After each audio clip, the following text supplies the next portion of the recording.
జెండా బీకేస్తా అన్నారు. వాళ్ళు ఇప్పుడు పార్టీ కార్యాలయానికి టూలెట్ బోటు పెట్టుకుని పారిపోయే పరిస్థితి. పార్టీ లేకుండా చేస్తా అన్నారు, అడ్రస్ లేకుండా పోయే పరిస్థితి. వై నాట్ 175 అన్నారు, ప్రజలు ప్రతిపక్ష హోదా కూడా ఇవ్వని పరిస్థితి.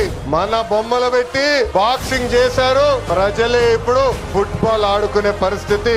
ఏ తప్పు చేయని మన అధినేత చంద్రబాబు నాయుడు గారు బంధించారు. ప్రజలు ఏకంగా ఆ నాయకుడిని ప్యాలెస్ లో పెట్టి తాళాలేసి లాక్ చేసే పరిస్థితి.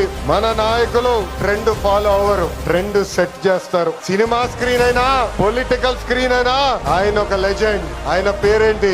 విశ్వవిఖ్యాత నట సార్వభౌమ స్వర్గశ్రీ నందమూరి తారక రామారావు గారు. ఎన్టీఆర్ అంటే 3 అక్షరాలు కాదు, ఎన్టీఆర్ అంటేనే ఒక ప్రభంజనం. ఆయనే రాముడు, ఆయనే కృష్ణుడు, ఆయనే భీముడు, ఆయనే అర్జునుడు, ఆయనే కరుణుడు, ఆయనే ప్రజల గుండెల్లో దేవుడు.